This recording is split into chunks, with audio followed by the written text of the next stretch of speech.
오늘 함께 묵상할 성경 말씀은 열왕기상 15장 9절에서 24절 말씀입니다. 열왕기상 15장 9절에서 24절 말씀입니다. 오늘은 11절 말씀을 읽겠습니다.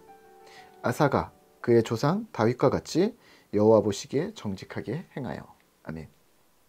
오늘 함께 묵상할 주제는 여호와 앞에 온전입니다. 오늘 본문 열왕기상 15장 중반에서는 아버지 아비암 왕의 뒤를 이은 아사 왕이 등장합니다. 오늘 15장 9절에서는 지난번에 말씀드렸다시피 남유다와 북이스라엘의 상황이 교차되면서 마구 등장을 하는데요. 이번 턴에는 남유다의 아사 왕입니다. 다윗의 증손자쯤 될 듯 하고요. 그가 어떻게 하나님을 섬기고 나라를 살폈는지 묘사합니다. 11절입니다. 아사가 그의 조상 다윗과 같이 여호와 보시기에 정직하게 행하여. 아멘. 참 다행스러운 일입니다. 솔로몬의 타락 이후 계속해서 하나님을 배반한 왕들이 나오는가 싶었는데 다행히도 아사 왕은 하나님을 따르는 왕이었습니다. 그리고 그것도 41년이나 통치하였다고 하니까 참으로 기쁜 일입니다. 물론 아사 왕이라고 해서 완벽한 사람으로 성경은 묘사하고 있지 않습니다. 그 역시 연약한 인간이었고 실수했고 어려움의 상황에서는 주변을 의지하기도 했고 또는 건강이 온전하지 않았던 노년을 보내기도 합니다. 18절입니다. 아사가 여호와의 성전 곳간과 왕궁 곳간에 남은 은금을 모두 가져다가 그 신하의 손에 넘겨 다메섹에 거주하고 있는 아람의 왕 헤시온의 손자 다브림몬의 아들 베나닷에게 보내며 이르되. 남유다 아사 왕은 이스라엘 바하사 왕과 일평생 전쟁을 했는데요. 급박한 상황에 몰리자 성전의 금, 은을 모두 쓸어 아람 왕에게 선물로 주면서 자신을 도와달라고 합니다. 그래서 위기를 모면합니다. 또 노년에는 병도 들었습니다. 하지만 그에 대한 평가는 여호와 앞에 온전입니다.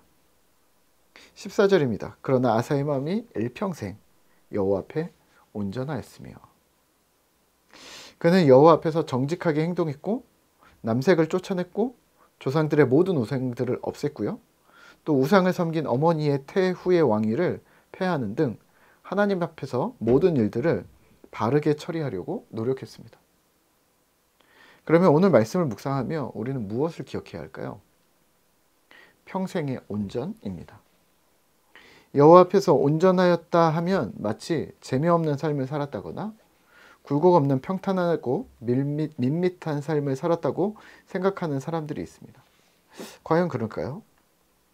여호와 앞에 온전한 삶을 살았다는 말을 마치 엄청 거룩한 일을 행했다고 하는 양 의수되는 꼴도 이상한 일이지만 그렇다고 아무것도 못하고 안 하고 소극적인 삶을 살았다고 보시는 것도 둘 다 오산입니다. 이렇게 생각하면 어떨까요?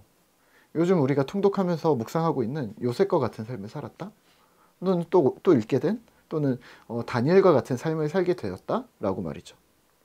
왜 요셉과 다니엘을 예로 들었냐면 기독교에 대해 적대적인 이방 세상에서 그럼에도 불구하고 세상에는 실력으로 하나님 앞에는 순전함으로 나아갔던 신앙의 위인들이었기 때문입니다.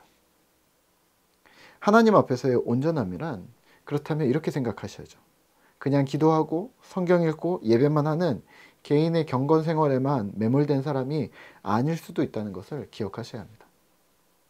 결국 신앙은 복음의 능력이 세상으로 흘러가게 해야 한다는 것이죠. 그러면 우리는 무엇을 해야 할까요? 무엇을 할 수 있을까요? 우선은 내가 만나는 사람들 속에서 이 복음의 능력이 흘러갈 수 있다는 것을 기억하시죠. 그런데 이웃이나 지인과 같은 관계에서는 실력은 어느 정도 배제한 채 실력을 요구하지 않잖아요. 관계니까. 실력은 어느 정도 배제한 채 성품으로 대해야 합니다. 반면에 직무, 직장, 일과 관련되어서는 복음의 능력이 흘러갈 수도 있지만 거기서도 흘러갈 수 있지만 여기서는 성품보다는 실력으로 인정받는 세상일 때도 있습니다. 상황과 관계마다 어떤 우리의 행태가 좀 달라져야 하는 거죠. 몇 해 전인가요? 설문조사를 했는데요. 이 직장인들에게 물었습니다. 일 못하는 착한 상사와 일을 못하는데 착해요. 성품이 좋아요. 일 잘하는 무서운 성질 더러운 상사. 성질은 더러운데 일은 잘해요. 이 둘 중에 당신은 누구를 선택하겠습니까? 어느 쪽 팀원으로 들어가겠습니까? 라고 했더니 대부분의 사람들이 2번을 선택했다고 합니다. 성품은 안 좋지만 일을 잘하는. 그러면 이게 우리랑 지금 미스매치 될 수도 있는 거죠. 왜냐하면 교회에서는 계속해서 예수 닮은 성품을 말하고 착하라고 잘해주라고 말합니다. 근데 세상은 평소에는 성품을 원하지만 업무를 진행할 때만큼은 성품이 아니라 실력을 요구할 때도 있다는 겁니다. 그러면 신자는 우리는 어렵겠지만 둘 다 해야 합니다. 너무 욕심일까요? 네, 그럴 수도 있습니다. 둘 중 하나만 잘하기도 버거운데 둘 다 하라니 좌절이 될 수도 있습니다. 하지만 설마 이 일들이 모두 인간의 힘으로 가능하다고 생각하는 사람은 없으시겠죠? 얼마 전에 제가 끝낸 소방서엽 경찰서라는 드라마에서 주인공 경찰이 학생들에게 이렇게 얘기를 합니다. 좀 인성이 안 좋은 학생에게 이렇게 얘기하더라고요. 공부만 열심히 하면 가끔 마음이 고장난 애들이 있어. 그러니까 마음도 잘 돌봐야 돼. 네, 실력만 몰두하다가 마음이 고장난 신자가 될 수 있습니다. 실력이 다가 아니라는 거죠. 근데 거기서 예수를 잃어버렸기 때문인 거죠. 반대로 또 예수만 찾다가 실력을 잃어버린 신자도 있습니다. 대통령이 되거나 뭐 그런 엄청난 걸 우리가 요구하는 건 아니지만 태생부터 어떻게 한없이 낙천주의자들이 있을 때도 있습니다. 네, 교회 공동체 안에서는 그런 분들 다양성이라는 측면에서는 어떤 이들이든지 우리는 수용하고 인정되는 것은 맞습니다만 복음의 영향력, 선한 영향력, 세상으로 흘러감이라는 측면에 있어서는 어쩌면 미스매칭일 수도 있습니다. 그러면 오늘 우리는 어떻게 해야 할까요?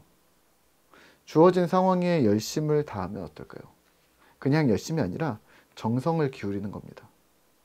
남들이 하는 만큼 하는데 거기서 조금만 더 해서 그 사람에게 또는 그 업무에 보탬이 되어주는 거죠. 부족한 사람들을 커버해주는 역할들을 우리가 담당해 보는 겁니다. 조금 귀찮을 수도 있고 버거워질 수도 있지만 많이 말고 조금씩만 더 시도해 보는 것이죠. 그렇게 오늘 하루도 마음을 넓혀 가시면 어떨까요? 또 그렇게 실력을 쌓아가면 어떨까요? 그렇게 해서 세상을 향해 우정을 쌓고 또 그들과 대화하고 그 속에서 한 사람의 일원으로 안착하는 것이 오늘 우리에게 필요한 일일 듯 싶습니다. 그런 세상 속으로의 흩어짐도 하나님 앞에서 분명히 인정되지 않을까요? 여호와 앞에서의 온전함. 요즘 우리가 구약 통독을 하고 있는데요. 하나님께도 집중하시고 또 세상에도 사랑을 흘려보내는 그런 믿음과 실력을 겸비한 튼튼한 꿈터 성도 되시기를 기도하겠습니다.